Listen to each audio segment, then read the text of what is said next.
New TV news కి స్వాగతం. ముందుగా హెడ్లైన్స్. కర్నూలులో జగన్ ఎన్నికల ప్రచారం. ముస్లిం రిజర్వేషన్లకు కట్టుబడి ఉంటాం. పులివెందులలో షర్మిల ప్రచారం. న్యాయాన్ని గెలిపించాలని పిలుపు. కురుపం ప్రజాగలం సభలో చంద్రబాబు. జగన్పై తీవ్ర స్థాయిలో విమర్శలు. మల్కాజ్గిరి ఎన్నికల ప్రచారంలో కేసీఆర్ సైనికులు పార్లమెంట్లో ఉండాలి. ఇక డీటెయిల్స్ చూస్తే కర్నూలులో జగన్ ఎన్నికల ప్రచారం నిర్వహించారు. మైనారిటీ రిజర్వేషన్లపై సీఎం జగన్ కీలక వ్యాఖ్యలు చేశారు. మైనారిటీలకు 4% రిజర్వేషన్లు ఉండాల్సిందేనని సీఎం జగన్ అన్నారు. ముస్లిం రిజర్వేషన్లు రద్దు చేస్తామన్న బీజేపీతో చంద్రబాబు జతకట్టారని విమర్శించారు. చంద్రబాబు రాజకీయం ఊసరవెల్లి రాజకీయం అని అన్నారు. 6 ముస్లింలకు 4% రిజర్వేషన్లు ఉండాల్సిందేనన్నారు. మోడీ సమక్షంలో చంద్రబాబు ఇలా మాట్లాడగలడా? ఎన్ఆర్సీ, సిఏఏ రిజర్వేషన్ల అంశంలో ముస్లింలకు అండగా ఉంటారని సీఎం జగన్ అన్నారు. కానీ చంద్రబాబు రాజకీయం ఊసరవెల్లి రాజకీయం. ఆయన బాగా ముదిరిపోయిన తొండ.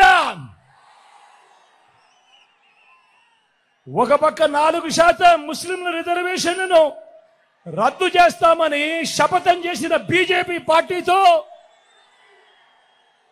ఈ చంద్రబాబు జత కడతాడు. మరో పక్క మైనారిటీల ఓట్ల కోసం మైనారిటీలను మోసం చేసేందుకు ఈ చంద్రబాబు డ్రామాలు మొదలెట్టాడు. దొంగ ప్రేమ నటిస్తాడు. కానీ 4% రిజర్వేషన్లను మైనారిటీలకు రద్దు చేస్తామంటా ఉన్న బీజేపీతోనే కొనసాగుతాడట ఈ చంద్రబాబు. మరి ఇంతకన్నా ఊసరవెల్లి రాజకీయాలు ఎక్కడైనా ఉంటాయా అని అడుగుతా ఉన్నాడు మీ బిడ్డ. నేను చెప్తా ఉన్నా, 100 4% రిజర్వేషన్లు ఉండి తీరాల్సిందే. ఇది మీ జగన్ మాట. ఇది వైఎస్ఆర్ బిడ్డ మాట. మరి చంద్రబాబు ఇలా మోడీ గారి సమక్షంలో చంద్రబాబు ఇలా మాట్లాడగలుగుతాడా అని అడుగుతా ఉన్నాడు మీ బిడ్డ. మరి మైనారిటీల రిజర్వేషన్లను రద్దు చేస్తామన్న తరువాత కూడా ఎన్డీఏలో ఎందుకు కొనసాగుతా ఉన్నాడు ఈ చంద్రబాబు అని అడుగుతా ఉన్నాడు మీ బిడ్డ.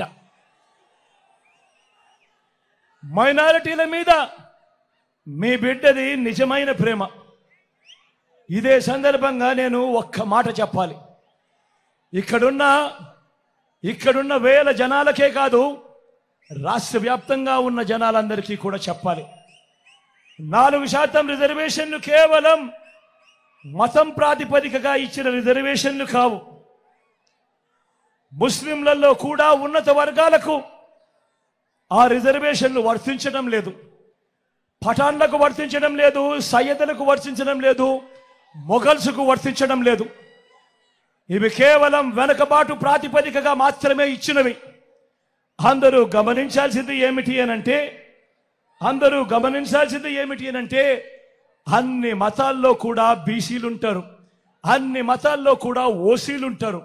మరి అలాంటప్పుడు మైనారిటీలను వేరుగా చూడడం, రాజకీయ స్వార్థం కోసం మైనారిటీలకు నోటిదాకా వచ్చిన కూడును తీసేయాలనుకోవడం ఎంత మటుకు ధర్మము అని చెప్పి అడుగుతా ఉన్నాడు మీ బిడ్డ. ఇవి రాజ్యాంగానికి లోబడి ఇచ్చిన రిజర్వేషన్లు. రాజకీయ స్వార్థం కోసం వారి జీవితాలతో ఆడుకోవడం దుర్మార్గం కాడా అని అడుగుతా ఉన్నాడు మీ బిడ్డ. అందుకే ఇవి ఎట్టి పరిస్థితుల్లోనూ కొనసాగుతాయి. 4% రిజర్వేషన్ల విషయంలో కానివ్వండి, ఎన్ఆర్సీ విషయంలో కానివ్వండి, సిఏఏ విషయంలో కానివ్వండి, ఇంకా ఏ అంశంలో అయినా మైనారిటీల మనోభావాలకు, వారి ఇజ్జత్ और ఇమాన్కు అండగా నిలబడుతూ మద్దతుగా ఎల్లప్పుడూ ఉంటామని చెప్పి సందర్భంగా తెలియజేస్తా ఉన్నా. మైనారిటీల పట్ల ప్రేమ చూపుతూ ఒక్క డీబీటీ స్కీములు, ఇళ్ల పట్టాలు, ఇళ్ల నిర్మాణం, షాదీ తోఫా వంటివి మాత్రమే కాదు, ఉర్దూను రెండో అధికార భాషగా ప్రకటించడం మొదలు 4 మైనారిటీలను ఎమ్మెల్సీలుగా 4 ఎమ్మెల్యేలను గెలిపించుకోవడమే కాకుండా 5 ఏళ్లు నా పక్కనే నా మైనారిటీ సోదరుని ఉప ముఖ్యమంత్రిగా నా పక్కనే పెట్టుకున్నా. నా మైనారిటీ సోదరిని శాసన మండలి ఉపాధ్యక్షురాలిగా మైనారిటీ సప్లాన్ బిల్లును తేవడం మొదలు ఇలా ప్రతి సందర్భంలోనూ మైనారిటీలకు సముచిత స్థానం ఇచ్చుకుంటూ వచ్చింది కేవలం ఈ 59 నెలల కాలంలోనే అని చెప్పడానికి మీ బిడ్డగా గర్వపడతా ఉన్నాను. ఈ సందర్భంగా తెలియజేస్తా ఉన్నా. నా మైనారిటీ సోదరులు, అక్క చెల్లెమ్మలు, అవ్వాతాతలు అంతా గమనించండి. మన రాష్ట్రంలో ఉన్న 175 ఎమ్మెల్యే సీట్లలో 4% అంటే దాని అర్థం 7 ఎమ్మెల్యే సీట్లు. మరి ఈరోజు మొట్టమొదటిసారిగా మైనారిటీలకు 4% పొలిటికల్ రిజర్వేషన్ కూడా ఇస్తూ ఏకంగా 7 ఎమ్మెల్యే స్థానాలు ఇచ్చిన పార్టీ కూడా వైఎస్ఆర్ కాంగ్రెస్ పార్టీ అని కూడా గర్వంగా చెప్తా ఉన్నాను ఈ సందర్భంగా. మరి చంద్రబాబు ఇలా మైనారిటీలకు మంచి చేసిన చరిత్ర ఎన్ని జన్మలకైనా వస్తుందా అని చెప్పి అందరూ గమనించవలసిందిగా కోరుతా ఉన్నా. నేను ఎందుకు తెలుసా ప్రతి సందర్భంలోనూ నా ఎస్సీలు, నా ఎస్టీలు, నా బీసీలు, నా మైనారిటీలు అని అంటూ ఇంతగా వారి పట్ల నా ప్రేమను, నా అభిమానాన్ని ఎందుకు ఇంత బాహాటంగా చూపిస్తానో తెలుసా? కారణం, ఒక ముఖ్యమంత్రి స్థాయిలో ఎప్పుడైతే ఇంతగా వారిని గుండెల్లో పెట్టుకొని ఇంతగా వారి మీద ప్రేమ చూపిస్తే అప్పుడు ఆ వెనకబడిన వర్గాలకు ఆ గ్రామాలలో కానీ రాష్ట్రంలో వారికి ఎక్కడైనా కూడా వారికి ఇచ్చే గౌరవం పెరుగుతుంది, వారిలో ఆత్మస్థైర్యం పెరుగుతుంది, వారిలో ఆత్మ గౌరవం పెరుగుతుంది. ఇవి జరగాలి అనంటే ముఖ్యమంత్రి స్థాయిలో ఉన్న వ్యక్తి ప్రతి సందర్భంలోనూ కూడా నా నా నా నా అంటూ వారిపై ఆప్యాయత చూపిస్తేనే అది జరుగుతుంది. ఒక్క ఛాన్స్ ఇవ్వాలని కోరి అధికారంలోకి వచ్చిన వైఎస్ జగన్ ఓటేసిన వారిని కాటేశారని టీడీపీ అధ్యక్షుడు చంద్రబాబు నాయుడు ఆరోపించారు. ఏపీలో ఎన్నికల ప్రచారంలో భాగంగా కురుపాం ప్రజాగళం సభలో ఆయన మాట్లాడుతూ మోసపు వాగ్దానాలతో జగన్ ప్రజలను మభ్యపెడుతున్నారని ఆరోపించారు. దళిత గిరిజనులకు మోసం చేసిన వ్యక్తికి ఓటు వేయొద్దని చంద్రబాబు కోరారు. నేను ఒకటే అడుగుతున్నా, మళ్ళా మోసగాడు వస్తున్నాడు, మిమ్మల్ని కాటేయడానికి వస్తున్నాడు, జరగదని చెప్పాలా లేదా మీరు? నేను అడుగుతున్నా, నేనున్నప్పుడు ఈ గిరిజన పిల్లలు బాగా చదివించాలనుకున్నాను. అవసరమైతే మీ పిల్లల్ని ప్రపంచంలో ఏ యూనివర్సిటీ కావాలన్నా పంపించి ఆ రోజు ఎన్టీఆర్ విద్యోన్నతి కింద మీ అందరి కోసం పాటుపడ్డా, నైపుణ్య అభివృద్ధి కోసం పాటుపడ్డా. ఇప్పుడు ఉన్నాయా కార్యక్రమాలు? ఇంకొక పక్క గిరిజన పిల్లలు మంచి స్కూల్ చదువుకోవాలని జిల్లాలో బెస్ట్ అవైలబుల్ స్కూల్స్ ని ప్రైవేట్ స్కూల్లో మీ పిల్లల్ని చదివించాను. ఇప్పుడు చదివిస్తున్నారా తమ్ముళ్ళు అని మిమ్మల్ని అడుగుతున్నా. ఎందుకు గిరిజనుల పైన కక్ష మీకు? వీళ్ళు బాగుంటే చూడలేరా మీరు? వీళ్ళు పైకి వస్తే ఓర్వలేరా మీరు? ఇంకొక పక్క తమ్ముళ్ళు, ఈరోజు మీరు చూస్తే 60% సబ్సిడీతో ట్రైకార్లో మీకు రుణాలు ఇచ్చేవాళ్ళం, కేంద్రం కూడా సహాయం చేసేది. ఈ 5 ఏళ్లలో ₹1 మీకు వచ్చిందా? ఒక పథకం వచ్చిందా? ఒక వ్యక్తికి సబ్సిడీ ఇచ్చారా? ఇంకొక పక్క నేను ఆలోచించాను, ఏజెన్సీ ప్రాంతంలో పేదవాళ్లు ఉంటారు, పౌష్టికాహారం సమస్య ఉందని ఆ రోజు మీరు చూస్తే ఫుడ్ బాస్కెట్ పథకం తీసుకొచ్చి, గిరి గోరుముద్దల పథకం తీసుకొచ్చి బాలింతల్ని పిల్లల్ని ఆదుకున్న పార్టీ తెలుగుదేశం పార్టీ. అది కూడా రద్దు చేశాడు.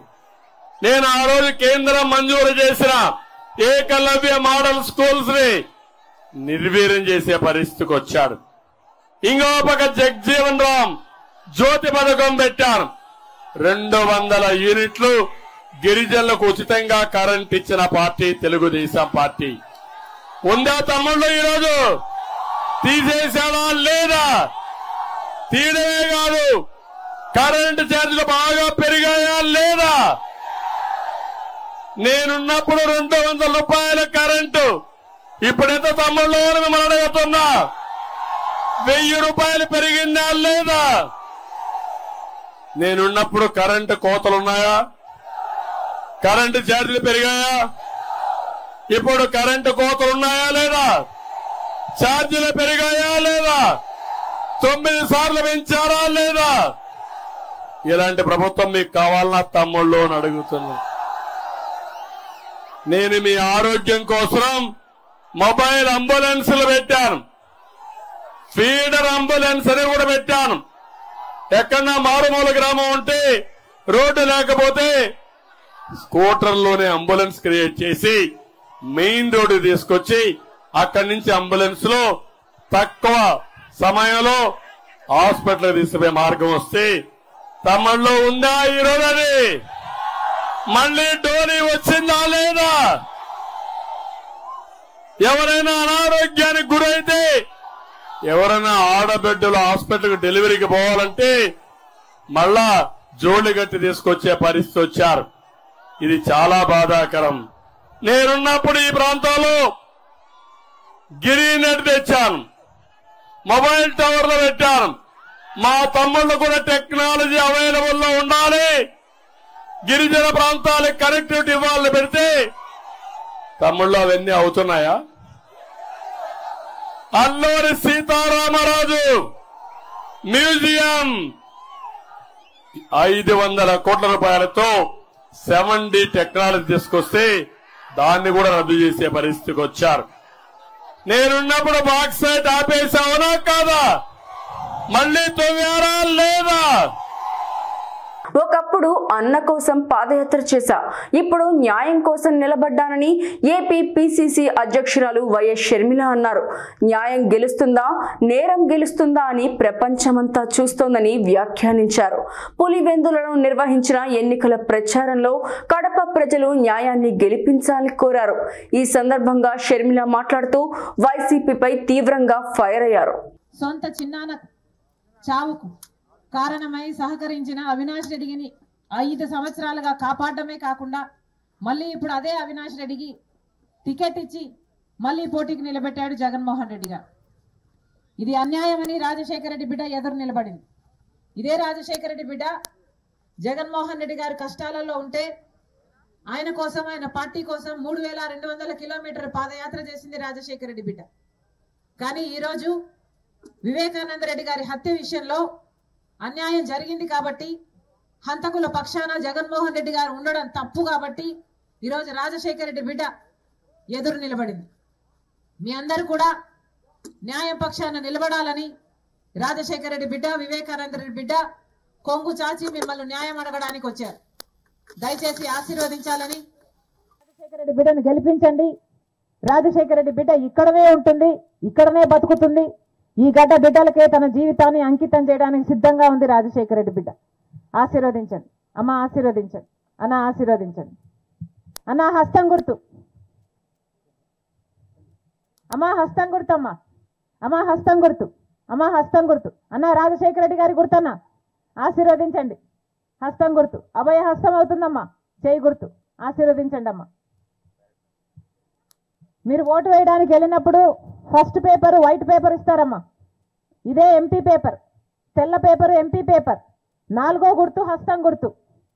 రాజశేఖర రెడ్డి బిడ్డను ఆశీర్వదించాలని మరొకసారి మనస్ఫూర్తిగా ప్రార్థిస్తున్నాం. ఉంటా అమ్మ, అన్నా ఉంటా, అన్నా ఉంటా. ప్రజలను చూసి ప్రభుత్వం భయపడే స్థాయి నుండి ప్రభుత్వాన్ని చూసి ప్రజలు భయపడే స్థాయికి దిగజార్చింది వైసీపీ ప్రభుత్వం అని జనసేన ప్రధాన కార్యదర్శి నాగబాబు అన్నారు. వైసీపీ పాలనలో రాష్ట్రం ఇప్పటికీ నాశనమైపోయింది. మరోసారి అధికారం ఇస్తే రాష్ట్రాన్ని రిపేర్ చేయలేమని నాగబాబు విమర్శించారు. ప్రజలను చూసి ప్రభుత్వం భయపడాలి కానీ ప్రభుత్వాన్ని చూసి ప్రజలు భయపడకూడదు అనే ఒక మాట ఉంటుంది. కానీ మన దురదృష్టం ఏంటంటే ప్రభుత్వాన్ని చూసి కామన్ మ్యాన్ భయపడుతున్నారు. కామన్ మ్యాన్ జోలికి వెళ్ళినటువంటి ఏ ప్రభుత్వాన్ని కూడా ప్రజలు క్షమించరు. మేబీ ఇప్పుడు వాళ్ళు మాట్లాడలేకపోవచ్చు, కానీ సామాన్య ప్రజలు ప్రభుత్వాన్ని డైరెక్ట్గా విమర్శించలేకపోయినా ఎలక్షన్స్లో ఈవీఎం మిషన్ల మీద ఈ ప్రభుత్వం యొక్క వ్యతిరేకతని, ప్రభుత్వం మీద వాళ్ళకున్న అసహ్యాన్ని అక్కడ చూపిస్తారు. ఆ పరిస్థితి వైసీపీకి త్వరలోనే దాపురించబోతుంది. My dear voters, beware of YCP government. చాలా చోట్ల చెప్తాం బీవేర్ ఆఫ్ ర్యాబిట్ డాగ్స్ అని. పిచ్చి కుక్కలకు దూరంగా ఉండండి అని చెప్తారు, లేకపోతే ఇక్కడ కుక్కలున్నాయి జాగ్రత్త అని చెప్తారు. నో ఐఎమ్ టెలింగ్, వైసీపీ ప్రభుత్వం ఎలక్షన్స్లో పాల్గొంటుంది. బీవేర్ ఆఫ్ వైసీపీకి వ్యతిరేకంగా ఓటేయండి.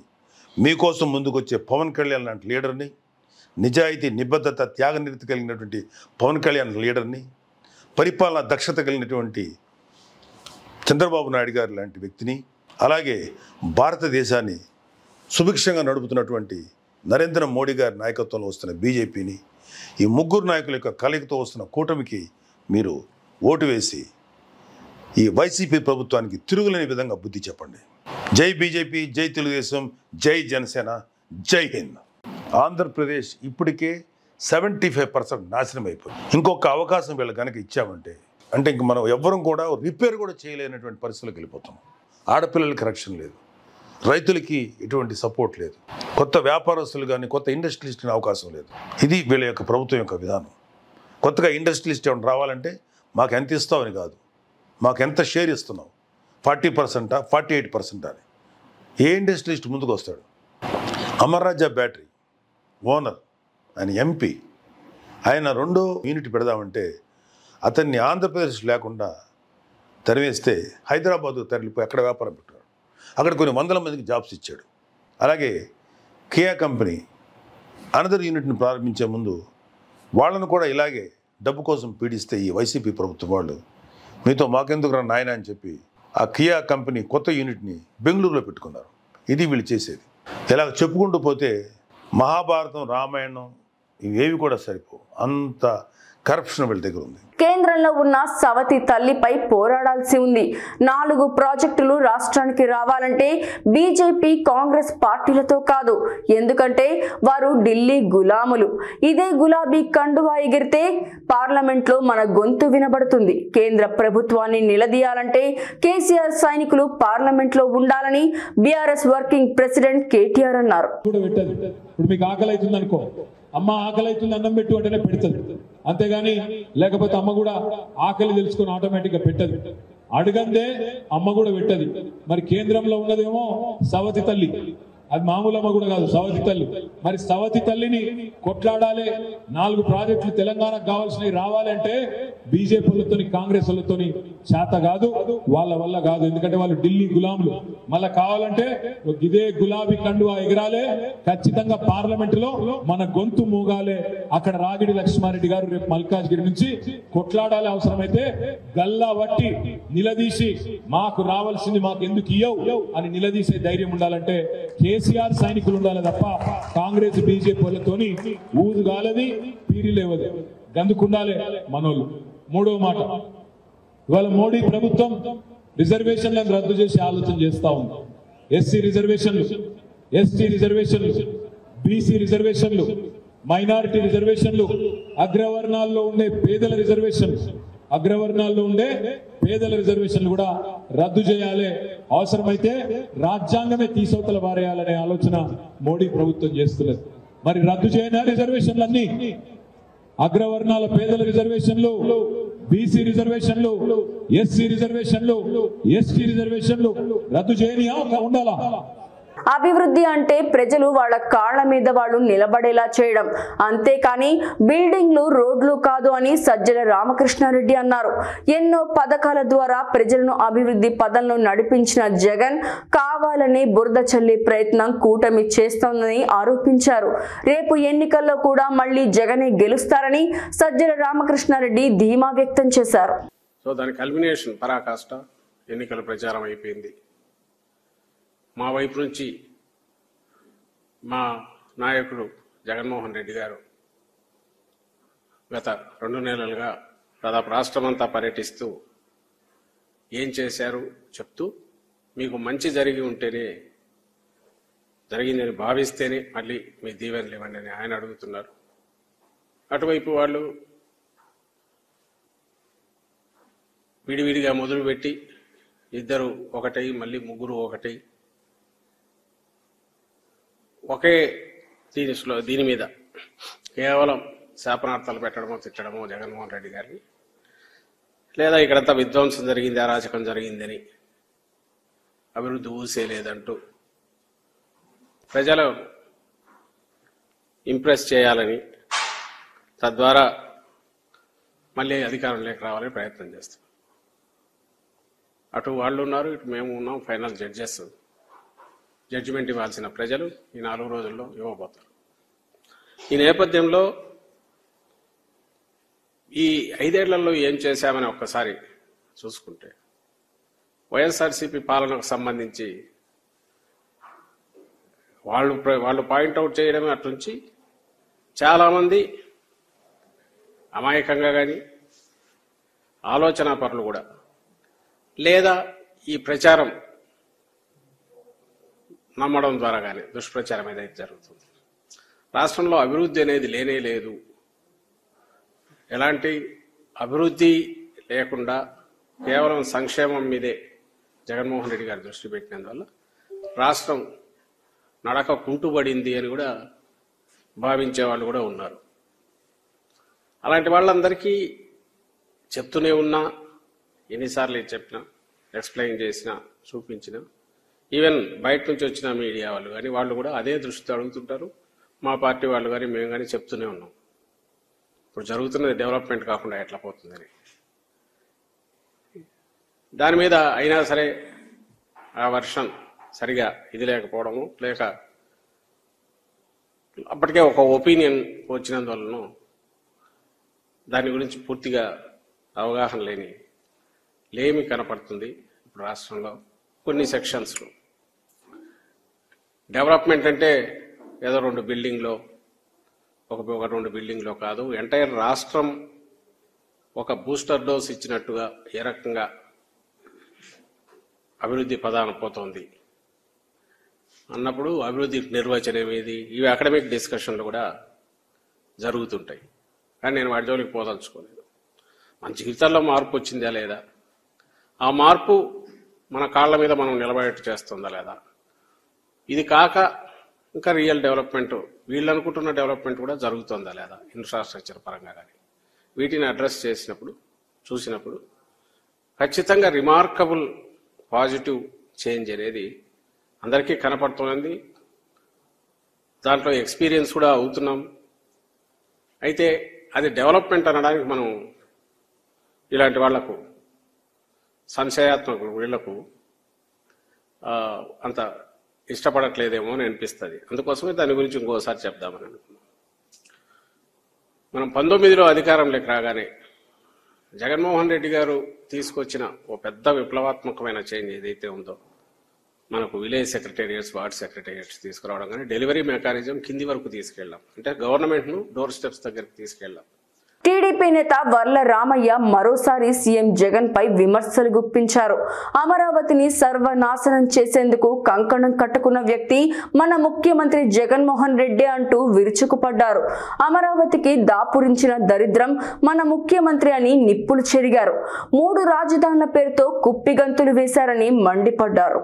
రాష్ట్ర ప్రజలందరినీ మభ్యపెట్టి భ్రమలో పెట్టి తానేదో ఒక స్వర్గాన్ని క్రియేట్ చేయబోతున్నాను,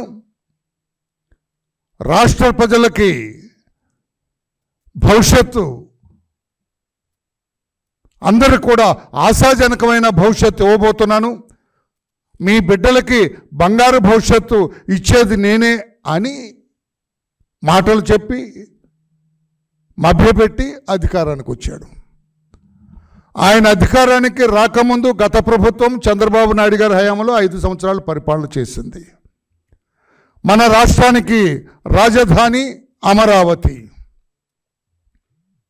కొత్తగా రాష్ట్రం పాతదే, తెలంగాణ మనకు విడిపోవటం వల్ల మన రాష్ట్రానికి ఒక రాజధానిని ఏర్పాటు చేసుకోవాల్సిన ప్రత్యేక పరిస్థితులు రావడం, ఆంధ్రప్రదేశ్ రాష్ట్రానికి రాజధానిగా ఏ పేరు పెట్టాలి, ఎక్కడ రాజధాని పెట్టాలి అని రాష్ట్రంలో ఉన్న పెద్దలందరినీ, దేశంలో ఉన్న మేధావులందరినీ, అన్ని వర్గాల ప్రజలను కూడా సంప్రదించి దాదాపు సంవత్సరంన్నర పాటు ఎక్సైజ్ చేసి ఆనాడు దేవతల రాజధాని అమరావతి, ఈనాడు ఆంధ్రప్రదేశ్ రాజధాని అమరావతి అని ఆ రీతిలో ఉండాలి, ఆ స్థాయిలో ఉండాలి. దేవతల రాజధాని ఏ రకంగా వెలుగొందిందో, ఏ రకంగా అన్ని వర్గాల ప్రజల్ని ఆకర్షించిందో, ఈ ఆంధ్రప్రదేశ్ రాష్ట్ర రాజధాని అమరావతి కూడా ఆ రకంగా ఉండాలన్న ఆలోచనతోటి ఎంతో శ్రమ కూర్చి పరిశ్రమ చేసి అమరావతి నిర్ణయించడం జరిగింది. కేంద్రం అంగీకరించడం జరిగింది. అందరూ జేజేలు పలికారు. మన ప్రధాని గౌరవనీయ నరేంద్ర మోడీజీ గారు రావటం, అమరావతికి శంకుస్థాపన చేయటం కూడా మనందరం చూసాం. దసరా పర్వదినాన ఆయన వచ్చి అక్కడ పవిత్రమైన గంగా జలాన్ని తీసుకొచ్చి, అక్కడ పవిత్రమైన మట్టిని తీసుకొచ్చి ఇక్కడ దేశవ్యాప్తంగా ప్రపంచవ్యాప్తంగా మనం సేకరించిన వాటితో కలిపి ఆశీర్వదించారు మోడీ గారు. ప్రజా పోరాటం ఏదైనా ఉంది అంటే అది అమరావతి మహిళా రైతులు చేసిందేనని పేర్కొన్నారు. జగన్ ప్రతిపక్షంలో ఉన్నా అధికారంలో ఉన్నా అమరావతిపై విషం చిమ్మడమే పనిగా పెట్టుకున్నాడని విమర్శించారు. అభివృద్ధిపై ఆయనకు విజన్ లేకపోవడమే ఇందుకు కారణమని బీజేపీ అభ్యర్థి యామిని శర్మ పేర్కొన్నారు. రాజధాని కోసం భూములు ఇచ్చినటువంటి రైతులు, ముఖ్యంగా మహిళలు, ఈ రోజుకి 1603 రోజులు అయింది. నాకు తెలిసి మహిళలు చేపడుతున్నటువంటి ఈ మధ్యకాలంలో అతిపెద్ద ప్రజా పోరాటం ఏదైనా ఉంది అని అనుకుంటే అది అమరావతి మహిళల యొక్క పోరాటం అనే చెప్పొచ్చు. ఇన్ని రోజుల నుంచి 1600 రోజుల నుంచి మా భూముల్ని కాపాడండి, మా భూముల్ని ఏ అభివృద్ధి కోసమైతే ఇచ్చామో ఆ అభివృద్ధిని చేసి చూపించండి, మాకు న్యాయం చెయ్యండి అని వారి కంటనీరు పెట్టుకుంటున్నా కరగనటువంటి రాతి మనసు, రాతి గుండె ఎవరిదైనా ఉందంటే అది జగన్మోహన్ రెడ్డి గారిది, వైసీపీ నాయకులది, వైసీపీ ప్రభుత్వందే. మాట మాట్లాడితే అమరావతి పైన విషం చిమ్ముతూనే ఉన్నారు. ఆయన ప్రతిపక్ష నాయకుల్లాగా ఉన్నప్పటి నుండి ముఖ్యమంత్రి ఇప్పుడు ఉన్నటువంటి 5 సంవత్సరాల్లో కూడా ప్రతిరోజు వారి నోట, వారి మనసులో అమరావతి పైన ఒక విషం. ఎందుకంటే వైసీపీ నాయకులకి, ముఖ్యంగా జగన్మోహన్ రెడ్డి గారికి పాలన గురించి, అభివృద్ధి గురించి ఆయనకి సరైనటువంటి విజన్ లేదు. కాబట్టే అది ఎక్కడ డెవలప్ అయిపోతుంది, మిగతా వాళ్ళు జనాలు ఎక్కడ బాగుపడిపోతారు, ఆనందపడిపోతారు అని చెప్పని ఆయన తట్టుకోలేక కక్షతో ఒక కుట్రపూరితమైనటువంటి ఈ దారుణంగా అమరావతిని విధ్వంసం చేయడానికి పూనుకున్నారు. డీసెంట్రలైజ్డ్ అభివృద్ధి అని అంటే ఒక చిన్న ఉదాహరణ, 60 సంవత్సరాల కాంగ్రెస్ పాలనలో ఈ దేశంలో ఈశాన్య రాష్ట్రాలు అతి ముఖ్యంగా అతి సుందరమైన ఉంటాయి. వాటిని అసలు పట్టించుకోకుండా, వాటిలో డెవలప్మెంట్ గ్రోత్ లేకుండా అక్కడ తీవ్రమైనటువంటి తీవ్రవాదము, అలాగే ఆర్థిక అసమానతలు 60 ఏళ్ళు మన దేశంలో చూసాం. కానీ గడిచిన 10 సంవత్సరాల్లో నరేంద్ర మోదీ గారి నాయకత్వంలో నార్త్ ఈస్ట్ పైన ప్రత్యేకమైనటువంటి దృష్టిని పెట్టి లక్షల కోట్ల రూపాయలతో అక్కడ అభివృద్ధి పనులు చేస్తూ ఈ రోజున అక్కడ తీవ్రవాదం తగ్గింది, ఆర్థిక అసమానతలు తగ్గాయి, ప్రజలందరికీ ఉపాధి దొరికింది. అంటే దేశంలో అన్ని రంగాల్లో, అన్ని ప్రాంతాల్లో అభివృద్ధి చెందితేనే దేశం బాగుంటుందని నమ్మేటటువంటి భారతీయ జనతా పార్టీతో చూస్తే అందుకే వికసిత్ భారత్ అంటున్నాం. ఇక్కడ రాష్ట్రంలో ఏం జరుగుతుంది, అన్ని జిల్లాల్లోనూ అభివృద్ధి జరగాలి. వార్తలు ముగించే ముందు హెడ్లైన్స్ మరోసారి. కర్నూలులో జగన్ ఎన్నికల ప్రచారం, ముస్లిం రిజర్వేషన్లకు కట్టుబడి ఉంటాం. పులివెందులలో షర్మిల ప్రచారం, న్యాయాన్ని గెలిపించాలని పిలుపు.